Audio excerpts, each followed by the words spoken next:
I remember being in court,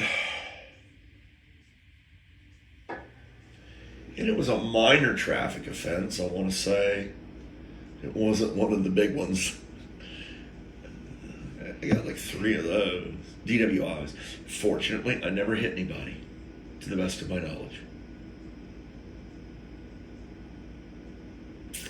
Yeah, to the best of my knowledge, it's that bad.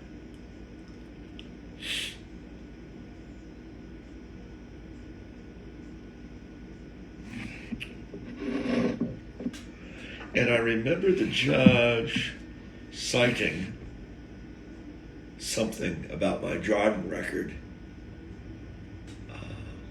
It was a judge. It was not a jury trial. I went before a magistrate, an arbiter, a judge. And I remember the judge calling up something from my record, my driving record, in an attempt to weaken my position with facts. He's a judge. To weaken my argument. Like I said, it was something of a lower, maybe a speeding, something like that. Me speed, pedal Gaza. Pedal Gaza. Me speed, nah.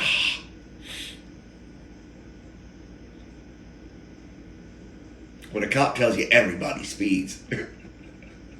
I love that boy. He got a photo.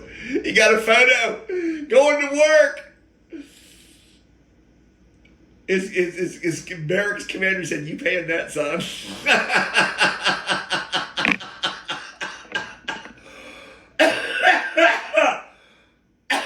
That's good stuff right there. Who polices the police?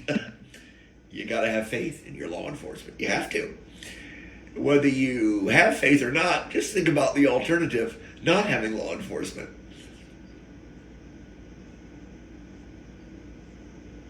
No, seriously. Seriously, stop and think about it for a second.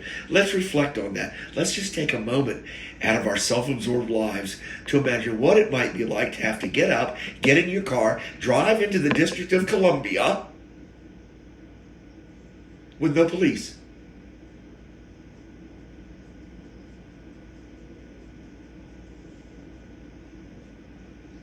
I don't know about you, but I'm not going to the District of Columbia then. I'm not going into a big city where there's no police. Nope, not happening. Because I know you. I'm one of you. I see how quickly a brush fire can start. A mob mentality.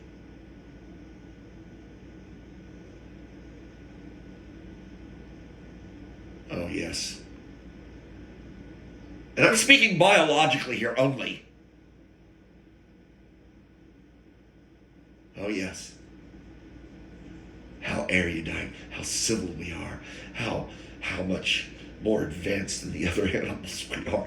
You know that stuff that was hot, I don't know, 5, 7, 8 years ago, flash mobs? You remember flash mobs, don't you? Now, picture it with torches and pitchforks and rifles and rocks being thrown. Yeah, I wouldn't go in the District of Columbia. Not without police. That was an aside rant. Yeah, the judge looks at me, he said, and he cites something about my record. And it was beautiful. It was actually beautiful. Because when he did that, he absolutely discredited himself as a worthy judge. For that case, in that moment, he unwittingly recused himself.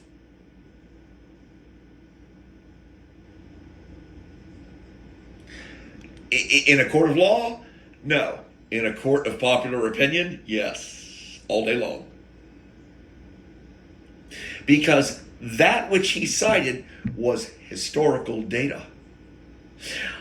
A man stood before this judge, that would be me. Sorry, that was my finger being demonstrative. I use my middle finger of my left hand to do like on the table because, yeah, I just do. And he's citing something. I'm a man of 30-something, 35, 37, whatever. And he's citing something in my record, because I hadn't had it expunged yet, of when I was 18, 17. Right around there, still a boy. And I remember looking at the judge, and I guess I quickly did the math, and I said, well, that may be, Your Honor, but that was 18 years ago.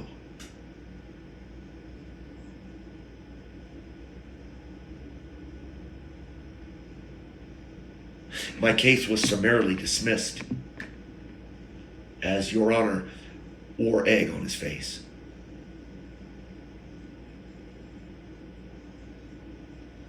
And he and I, we were probably the only two that knew it. In that moment, when I spoke those words to him, it went over most people's heads. Because a record is a record. A felon is always a felon unless it's a non-violent felony, and then they can apply for expungement. Okay, I'm not your lawyer. So, but I could be. In traffic court, think about it. I'd have you in an orange jumpsuit and handcuffs before you even knew what hit you. I would have you found in contempt of court, and I'd be the only one speaking, your advocate.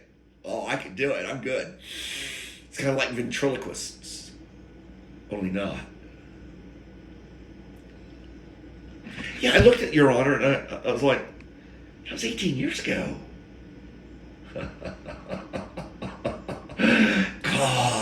God, please, Lord, forgive me.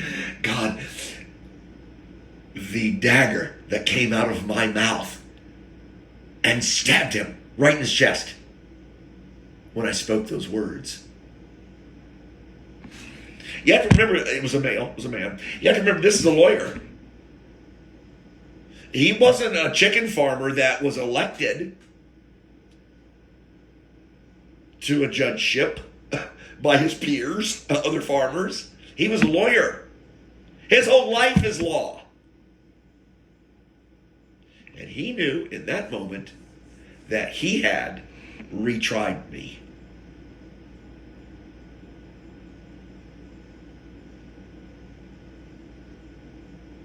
He retried me. Because the man that stood before him was a far cry from that boy at 18, 17, 18.